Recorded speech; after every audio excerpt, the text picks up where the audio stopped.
La relation de l'homme à la folie est marquée au sceau de l'ambivalence.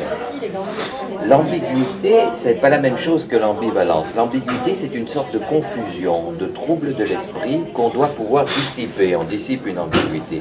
L'ambivalence ne désigne pas un défaut de notre analyse, elle signifie que la chose même, en l'occurrence la folie, a deux valeurs contraires. Le défaut de l'analyse, ce serait de n'en reconnaître qu'une, de réduire la folie à l'une de ces deux valeurs. C'est en tout cas ce qui se joue chez Platon dès l'origine de la philosophie, c'est-à-dire depuis qu'on se demande « mais qu'est-ce que donc que la folie ?» Il ne faut pas enfermer l'histoire de la folie dans l'histoire de la psychiatrie. La psychiatrie n'est qu'un regard récent sur la folie. Or, chez Platon, que se passe-t-il? Socrate commence par ne voir dans la folie qu'une maladie. Malades sont les fous d'amour, malades sont les folles du Dieu qui prophétisent dans les temples, malades les obsédés de la faute et de l'impureté, malades ceux qui parlent à tort et à travers et semblent en proie à l'incessante logorée. Socrate analyse comme un psychiatre, il distingue, il classe, il établit ce qu'on pourrait appeler la première nosologie.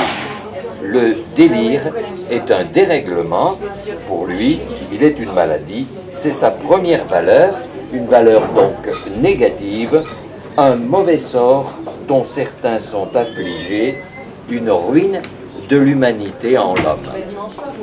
Mais Socrate, l'homme de la raison analytique, n'est-ce pas, découvre qu'il est lui-même habité par sa part de folie. Sa raison est habitée par ce qu'il appelle son démon. Chacun a son délire et l'homme raisonnable autant qu'un autre. À partir de là, Socrate accomplit ce qu'il appelle sa palinodie, c'est-à-dire son retournement, une sorte d'inversion du regard qui l'amène à considérer l'autre valeur de la folie. La folie est sainte aussi, elle est divine. Loin d'être un manque ou une ruine, elle est une chance, une faveur. Mais ce n'est pas là la vérité sur la folie, qui effacerait son premier visage. Non, elle reste bel et bien une maladie, mais elle est aussi parfois une faveur divine.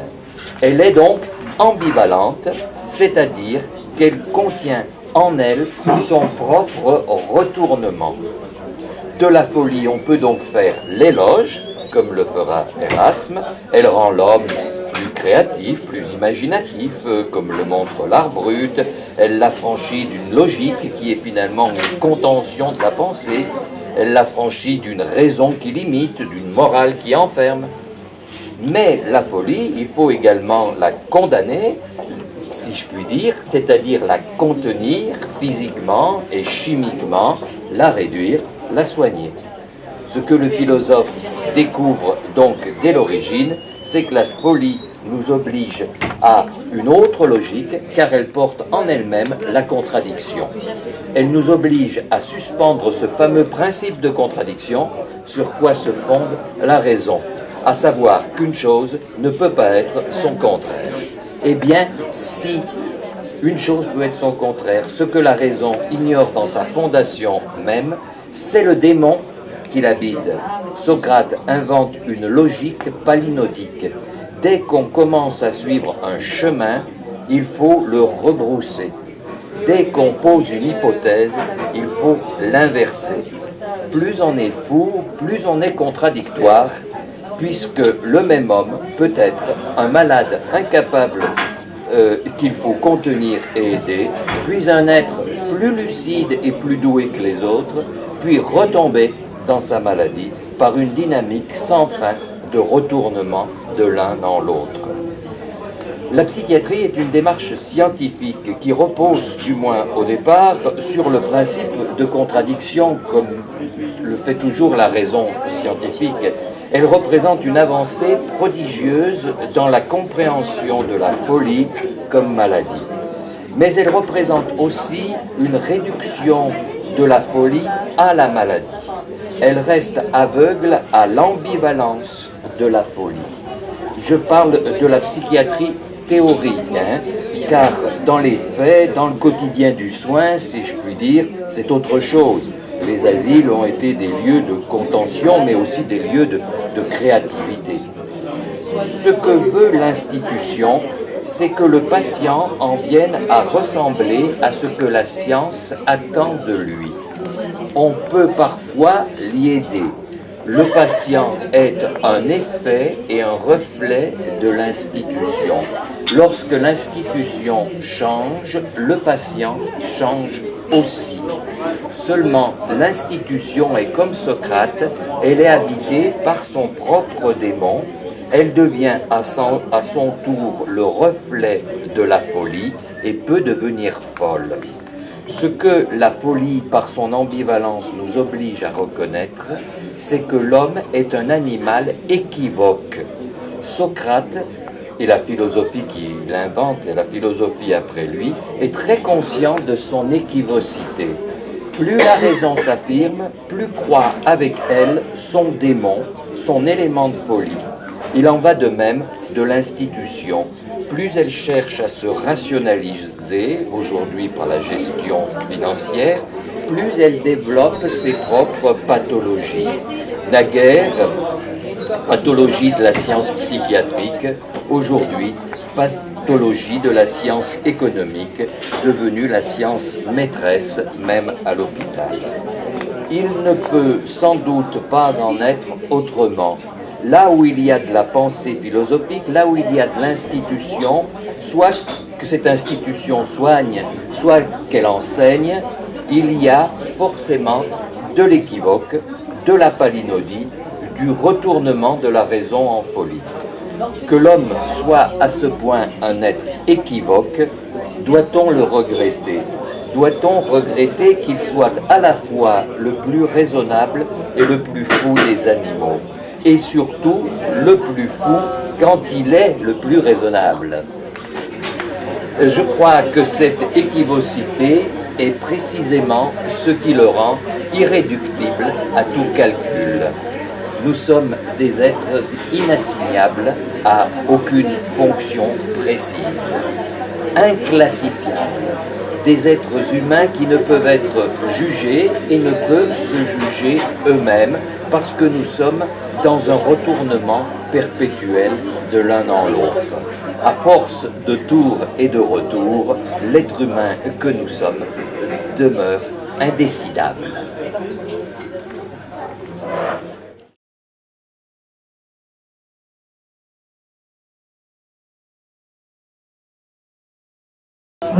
Donc, je prends la succession de Jean-Marc en mentionnant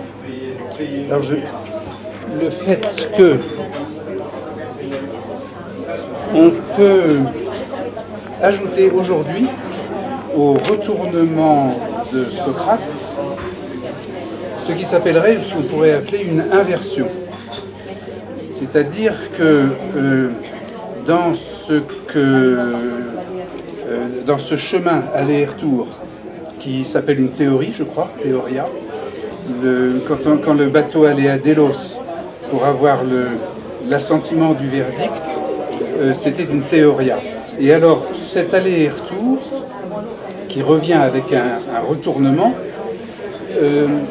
quand il s'agit de la pulsion, est doublé d'une inversion, si on peut dire. Et ça donne au lieu du retournement dans un cercle, ça donne ce cercle qui devient l'infini.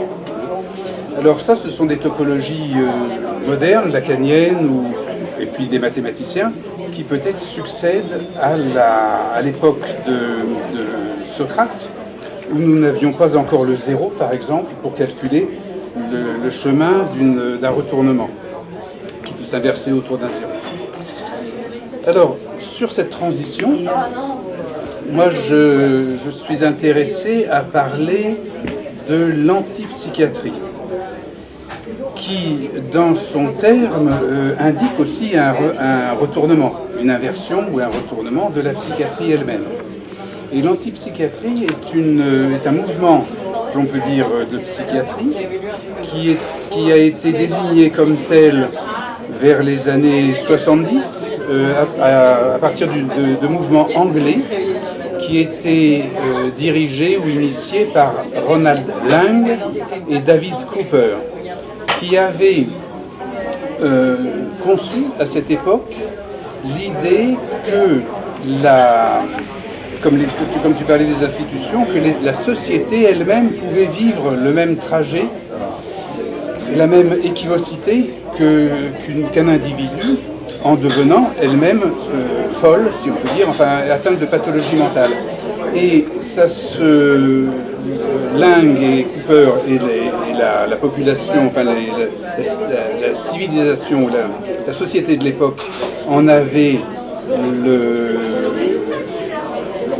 pas la preuve, mais l'argument, en étant informés de ce qui se passait en Union soviétique, où les dissidents étaient enfermés au motif, ou étaient isolés de la société au motif d'une prétendue schizophrénie, et c'était donc Sakharov et autres qui étaient soignés pour des troubles mentaux, alors que c'était des opposants politiques.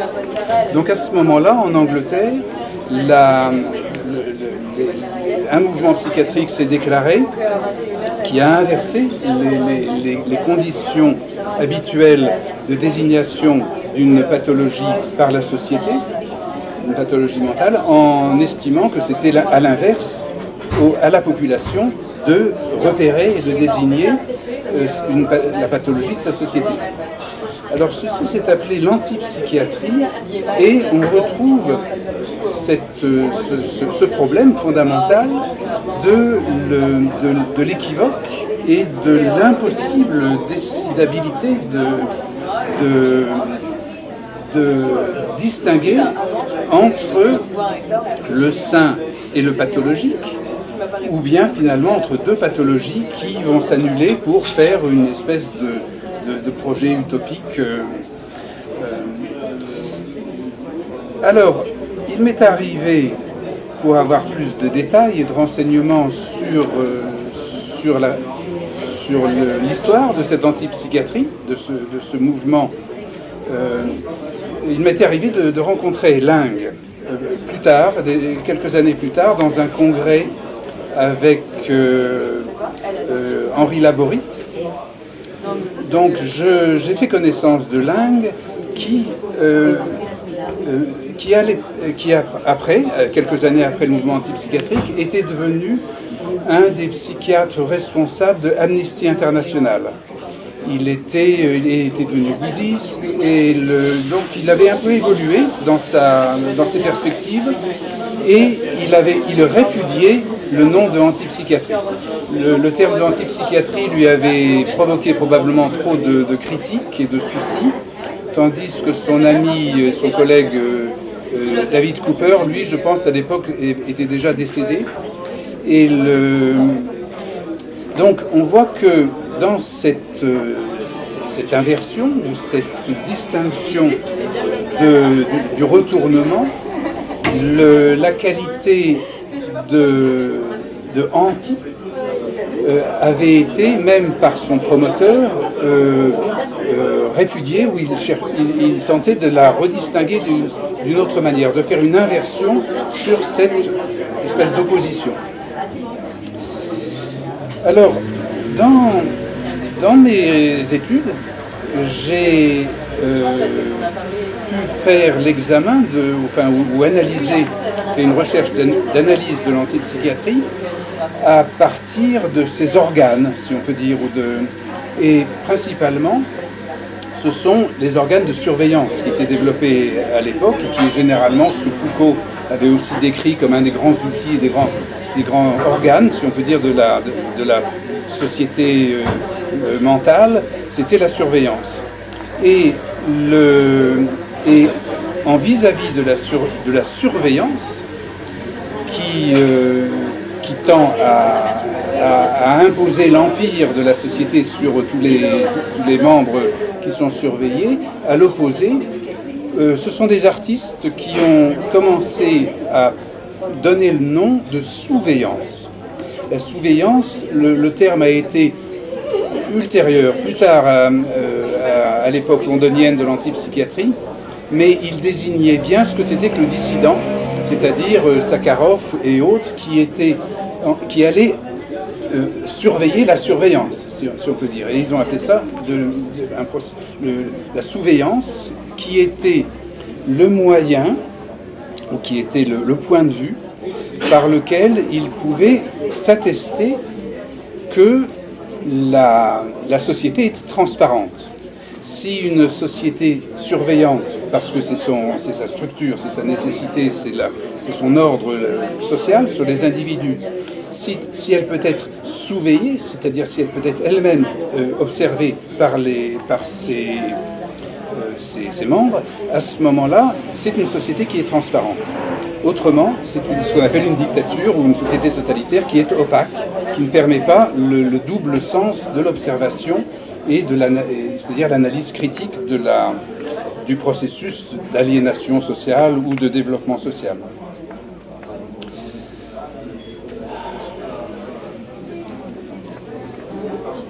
Alors, dans ce mouvement, dans cette définition d'une antipsychiatrie, de ce retournement, de cet inverse-tournement et de ces deux points de vue du regard, il reste l'objet de la connaissance, finalement, l'objet qui est au cœur de ces méandres d'observation et d'objectivation. L'objet qui reste essentiel, c'est finalement celui qu'on ne connaît pas. C'est celui qui est invisible, qui règne et nous gouverne, que l'on va déduire à partir de notre raisonnement, mais qui principalement est ce qui est inconnu, dont on connaît la présence mais qui est inconnu. Or, l'être humain, vis-à-vis de ce qui est inconnu, exprime une première formation ou un premier mouvement essentiel, c'est celui de la peur. Donc, dans l'approche de l'objet inconnu, c'est-à-dire dans le mécanisme de la connaissance, nous allons essentiellement rencontrer d'abord la peur, qui va faire de sorte, qui va produire le fait que nous allons aborder l'objet inconnu comme un objet dangereux. Et c'est pour ça que l'antipsychiatrie avait d'abord eu ce qualificatif de anti et est devenu quelque chose considéré avait été répudié par Laing, qui avait trouvé trop de connotations néfastes et de dangerosité. Donc c'est le sort de notre démarche de la connaissance. Nous avançons vers l'inconnu comme vis-à-vis de quelque chose de dangereux. Alors, pour ça, il suffit ou il reste à détecter où sont les termes inconnus. Par exemple, dans notre revue, là, le fil de la Borde consacré à la psychiatrie, nous n'y avons pas parlé une seule fois de l'intelligence artificielle. Alors que c'est la chose majeure qui nous arrive, comme aujourd'hui il pleut beaucoup, mais en fait, dans notre intelligence, en ce moment, il y a beaucoup plus que la pluie ici, il y a des avalanches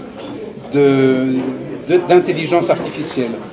Et comme nous ne la connaissons pas, nous n'en parlons pas, mais nous la percevons comme la chose dangereuse, et c'est en cela que nous nous mettons nous-mêmes en danger. Donc la recommandation, salut Thérèse, la recommandation, je ne sais pas si tu Tu vas répondre à ça comme ça, impromptu. La recommandation, c'est de ne pas avoir peur de l'intelligence artificielle. Il faudrait mieux qu'on se familiarise avec. Qu'est-ce que tu en penses, Thérèse? Alors, je pense que... C'est vrai. Oui, de toute façon, avoir peur de quelque chose, c'est de toute façon, il ne faut surtout pas avoir peur de quelque chose, donc pas de l'intelligence artificielle, qui a son intérêt. Mais on peut craindre ses excès, voilà. Je pense qu'il peut y avoir des gens... c'est tout un monde, donc intelligence artificielle, d'accord. Mais après, il peut y avoir... alors, je crois qu'on n'est pas d'accord sur ces plans-là. Comment dirais-je? Oui, je crois qu'on n'est pas d'accord, parce que toi, tu trouves ça bien. Brancher, par exemple, vouloir augmenter l'homme avec une connexion à la machine, comme mettre donc son intelligence sur un ordinateur et tout. Moi, c'est vrai que je ne suis pas favorable à cela, parce que pour moi, l'augmentation de l'homme, elle doit venir de l'intérieur. Je crois beaucoup à l'homme augmenté et puissant, mais de l'intérieur. Et je voulais juste terminer. Oui, est-ce que savoir aussi, parce que pour moi la conscience elle est extra-neuronale de toute façon et tout, et elle n'est pas obligatoirement, on ne peut pas obligatoirement la mettre en boîte. Voilà. Ok, d'accord, merci beaucoup. Et donc j'avais été un petit peu vif comme ça avec Thérèse Descours, qui est une collègue psychiatre, et puis on était enregistrés aussi. Ah bon? Bon, mais on le coupera si tu voulais. Non, non. Hélène, est-ce que tu souhaites intervenir? Arrête, ça va. Parce que j'ai une question pour elle. Ça marche? Alors justement, pour rebondir sur l'intelligence artificielle, qui est un domaine extrêmement intéressant, je dirais, personnellement, je suis fasciné, évidemment, par le développement de l'intelligence artificielle, mais comme aide à l'humain. Et philosophiquement, je mets beaucoup de barrières aussi, parce que ce que je vois dans l'intelligence artificielle, c'est quelque chose qui est justement artificiel, c'est-à-dire qui manque la souplesse de notre raisonnement humain, des possibilités, non seulement évidemment de nos neurones, etc. Alors, je sais bien qu'on n'utilise qu'une toute petite proportion de notre cerveau organique, mais l'intelligence artificielle ne permet pas à l'homme sa souplesse de raisonnement. C'est quelque chose qui est mécanique, qui peut aider, mais malgré tout, je pense que nous sommes les maîtres de notre intelligence et on peut l'utiliser comme aide, mais ce n'est pas pour moi un avenir qui peut remplacer ce qui se passe justement dans les cours de justice américaines, puisque eux ils utilisent pas mal de ces artefacts, comme ils disent, c'est qu'ils ont tendance à trop utiliser ce qui est artificiel, les statistiques, les résultats de tests par robotisation, etc. Et parfois, même d'après ce qu'on m'en a dit, par des gens qui connaissent la chose, parfois on arrive à des erreurs de jugement en cours, dans une cour de justice, parce qu'on va trop se fier au témoignage du robot, de la statistique, etc. Oui. Et sur ton article, tu pourrais nous en dire quelque chose? Ah oui, j'arrive justement parce que c'est intéressant, parce que Erasme, sur son cheval, qui a écrit soi-disant en 15 jours, soi-disant, parce qu'on ne sait pas trop, en 15 jours, l'éloge de la folie, a utilisé quelque chose d'artificiel. parce qu'il était là, au rythme de son cheval, dans un environnement qui ne lui était pas familier, dans la nature. Il avançait vers Rotterdam, je crois, et c'est l'environnement, quelque part, qui lui a inspiré ses écrits. L'ennui aussi, peut-être. Donc, oui, c'était... mais je voulais tout de même répondre à cette histoire d'intelligence artificielle.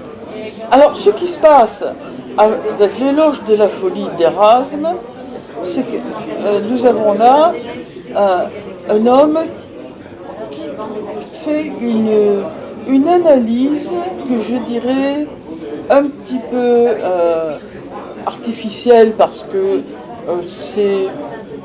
ça peut être traité comme un traité de morale, hein, et il ne se parle qu'à lui-même, il ne fait part que de ses observations personnelles, et il joue sur ce qu'il sait de l'être humain, mais d'une façon très rationnelle. Il va prendre un petit peu chaque aspect de notre vie, le juge, l'enseignant, toutes les catégories de notre vie à cette époque-là, et il va nous faire voir ce qui en est, je dirais, fou parce que un petit peu ridicule, fou parce que on croit à quelque chose qui n'est pas sûr du tout, qui n'est pas certain du tout. Hein. Et fou aussi parce que l'homme se met un petit peu trop en valeur, peut-être en tant que surhomme même. Hein. Un homme augmenté de son illusion sur lui-même. Donc, ce que l'on voit dans l'éloge de la folie, ce n'est pas du tout un éloge. En fait, c'est le revers, notre je ne dirais pas homme tout de même, mais